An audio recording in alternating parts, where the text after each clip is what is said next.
बड़ी खबर आ रही है, इसका रुख मुझे करना होगा। असम से है। असम में सभी सरकारी मदरसों को बंद करने का फैसला किया गया है। इन मदरसों को स्कूलों में तब्दील किया जाएगा। प्रदेश के कैबिनेट मंत्री हेमंत बिस्वा शर्मा ने ऐलान कर दिया है कि प्रदेश सरकार के पैसे से चलने वाले मदरसों को स्कूलों में तब्दील किया जाएगा। कुछ स्कूलों के शिक्षकों को सरकारी स्कूलों में ट्रांसफर किया जाएगा और मदरसों को बंद कर दिया जाएगा। इस बारे में नवंबर महीने में एक नोटिफिकेशन जारी किया जाएगा।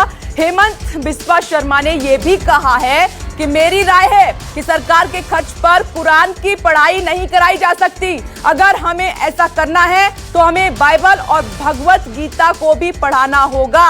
देखिए, इस तरीके का ये स्टेटमेंट सामने निकल कर आया है। ये बड़ी खबर है कि राज्य में जितने भी मदरसे हैं उनको सरकारी स्कूल में कन्वर्ट कर दिया जाएगा। सुनिए जरा। Preparing our notification, Assam has the unique distinction of running madrasa through the government funding.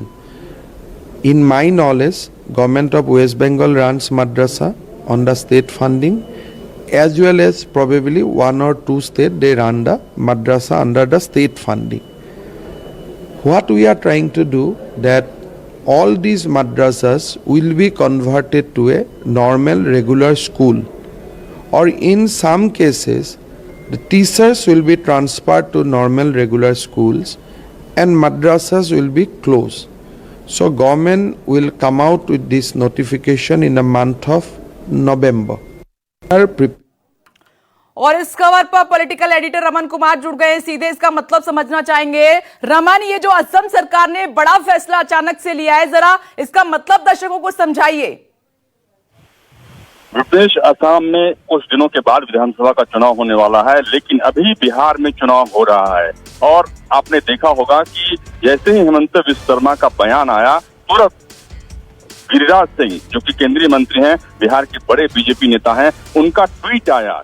2 line का ट्वीट उन्होंने लिखा था और बाकी विस्तार से जानकारी उन्होंने दी थी और कहा था कि असम में मदरसा बंद होगा। यानी कि वो एक खुशी जाहिर कर रहे थे। तेजस्वी सूर्या जो कि युवा बीजेपी के अध्यक्ष हैं, उन्होंने भी इसे लाइक किया। यानी कि बीजेपी के कई ऐसे नेता हैं जिनके मन में इस बात को लेकर खुशी है कि जो बीजेपी का एजेंडा है, उस एजेंडा को आखिरी साल में असम सरकार इम्प्लीमेंट कर रही है और उसका असर बिहार के चुनाव पर भी देखने को मिलेगा और असम में इसका फायदा तो उनको होगा ही होगा।